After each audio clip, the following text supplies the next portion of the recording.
It's now called bike packing.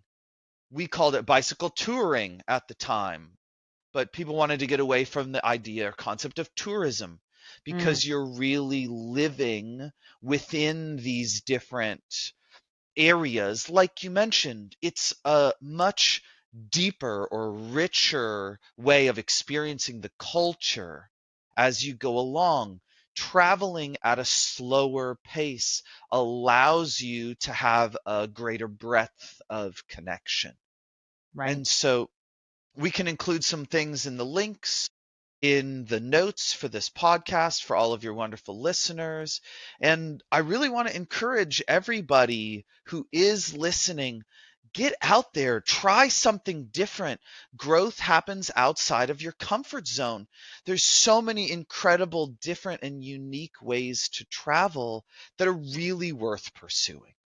Definitely. I love this. I had a lot of friends who, not the bike packing, but they really enjoyed backpacking, especially through Europe because, the closeness of the countries and the cultures, and it's easy to ride trains. And so they really just loved it. And it was something I'm an overpacker. And this Hmm. leads into my next question for you. So I could never physically do it. I hope one day to probably be able to.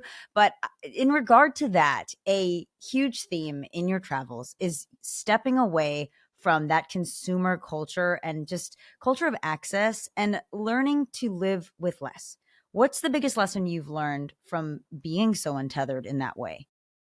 Well, since then, I have learned that having a phone doesn't necessarily make me happier. Oh, right. And cell phones were, this new fledgling thing. We didn't really have smartphones in 2006. They were starting, but it's not like the prolific nature that they exist in now. It's when you take a risk and don't have things planned out, you sort of allow the world to unfold in a way that helps you be alignment with your path. Yeah. It's when things aren't planned out that the wonder of spontaneity can lead you towards this real magnificence of experience. We Yeah. ended up in the tulip fields of Lhasa that are heralded as one of the most beautiful fields of flowers in the entire world. And we didn't even plan to go there.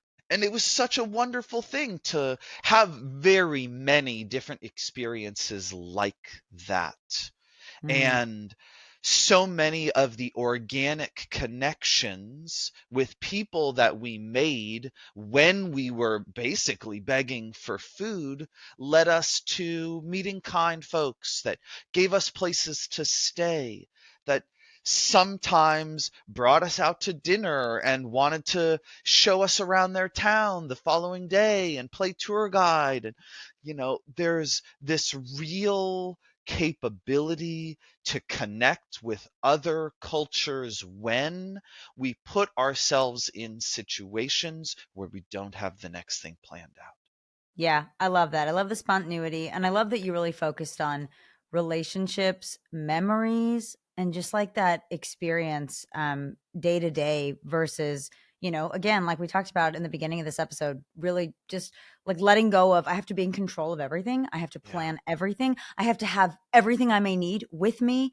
And just kind of living with less. And I've, heard and read so much on, like the negative aspects of that like excess culture and people that just have less, that travel with less, that live with less, like they're so much happier, life is so much simpler, they're so much less distracted. So I just think that's a great it really is a great thing.